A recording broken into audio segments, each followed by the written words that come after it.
I was fired over a false rope accusation. The company tells me I can't sue them. I held a management position at a company. I asked a non-management employee of the opposite intimacy to step into another room to discuss her performance away from other employees. She was going through a divorce and had made a few mistakes, and while I didn't want to embarrass her, I did want to make sure the mistakes were addressed. She acknowledged it and thanked me. An hour later I was escorted from my office by security and was informed by my boss that an intimate harassment complaint had been made and proper protocol was to suspend me. I asked what it was and was told, "We need to investigate. I can't disclose that." He assured me that it shouldn't take long and if I wasn't guilty of anything, I'd be paid for the time out. I again asked what the accusation was and was told that as there was an ongoing investigation I was not permitted to know, but if they had questions, I would be contacted. I wasn't happy, but knowing that I didn't do anything wrong, I left the building. Later that night, I received a notification on my phone that my email password was incorrect. After 2 days, I called my boss asking for an update and was told he was not available but I would hear something soon. I began calling daily and received the same response. Finally I received a letter in the mail informing me that I was terminated for exposing myself and requesting intimate favors from an employee, as well as attempting to rope her in the office. The employee listed was the young lady I had pulled into the side room.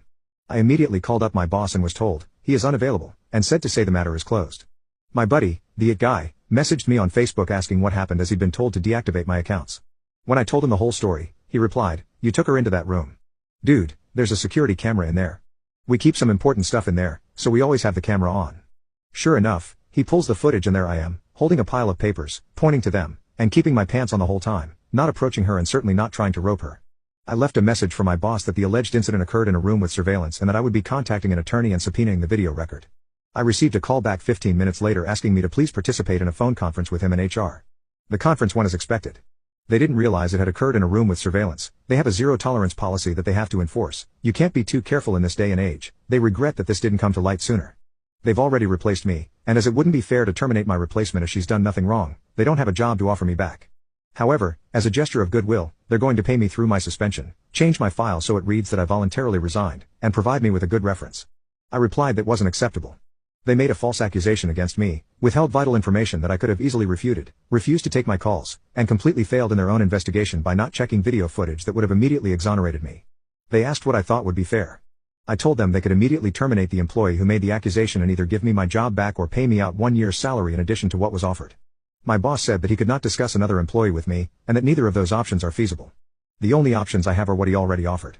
I replied that the options I gave are the only way I'm not going to sue the company along with the employee.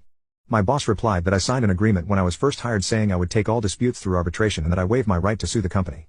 I do not remember signing the agreement, and I have not seen it, but it apparently says that I will take all disputes to arbitration, I will bear the costs of arbitration, and that I will accept the decision in arbitration. He stated that I will not fare any better in arbitration than he's already offered and I'll be out the money to cover the arbitration. I feel like I'm being bullied here, and don't think he would have scheduled a phone conference with such immediacy if he didn't think the company was vulnerable to a lawsuit. I'm waiting on a callback from a few employment attorneys. Update 1. The company tells me I can't sue them. A friend of mine at another company, after hearing what happened, told me his company had an opening. I applied, interviewed, and at the end the manager asked me what I'd like to be called. 2 days later I got a call saying they'd gone with another candidate. My friend admitted to me that he'd gotten some flack for recommending me. Apparently HR had worked with one of the employees at my former company, and called the employee to ask what the deal was with me. To which the employee responded, he got fired for trying to rope a subordinate. I think he's actually being charged criminally. Long story short, I lost it, called up my old company, and the boss wouldn't get on the phone with me. Had an attorney draft a letter of demand and send it off. Had another phone conference scheduled. They once again regret that an employee provided a reference outside of the prescribed channels. The employee was coached on the proper way to handle such requests.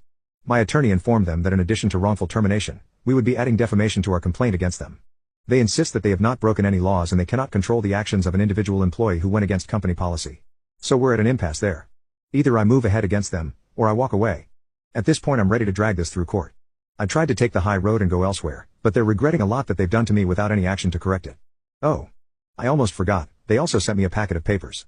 Standard non-disclosure notifications, COBRA, and a blank copy of the arbitration agreement for me to sign. Why a blank one, you ask? Well, it seems somebody effed up. They weren't making people sign when I was hired, and HR never bothered to have me sign the agreement when I worked there. I of course have signed nothing that they sent me including that agreement. I considered allowing arbitration if they pay the costs and I have approval over who is selected, but my attorney has advised not to do that. I wish I had better news to report. Things aren't as hopeless as they'd first seemed, but not as easily fixable either. As for the employee who made the accusation, I can't comment on what's happening there. Update 2. The company tells me I can't sue them. I found out exactly what happened and why I was accused. I pulled one of my subordinates, Deborah, into another room to discuss a few mistakes she made, but did not discipline her further. After this, she went to Joyce, one of the managers above me but not in my direct line of report. Equal to my boss in terms of reporting structure. When Joyce heard that I had taken Deborah into another room without any witnesses, she said to her that it was unprofessional.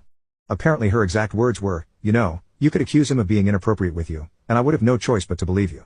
This was repeated several times, with a strong emphasis on no choice. Joyce then asked Deborah if I had been inappropriate with her, saying, "It will only happen again if you don't speak up now. If you do now, we can take action." Taking the not at all subtle hint from Joyce, Deborah accused me of exposing myself to her, accused me of trying to effing rope her. I also found out when I wanted to take the new job. Sandy, an employee in Joyce's department, broke protocol and talked to HR at the new company, told them I had tried to rope a subordinate, and cost me the job. I was sick of the defamation at this point in my attorney and I launched a civil suit against the company and Deborah. The reason I found out why I was accused was because Joyce said she'd protect Deborah if she came forward. Unfortunately, that only extended to her job.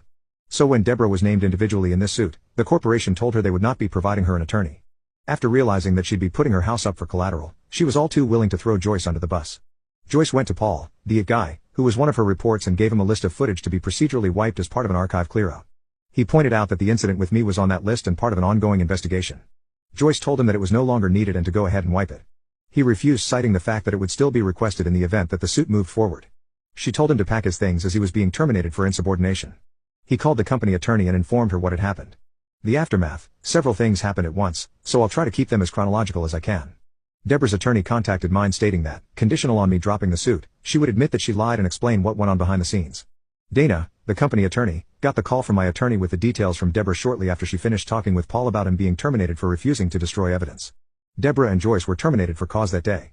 Paul was told that his job was safe. My attorney received a call, and it was made clear that the company didn't want this to go any further and wanted to talk about a settlement. I was offered my job back with a very fair increase, I received back pay from the date of suspension, and a public apology was offered from the very top.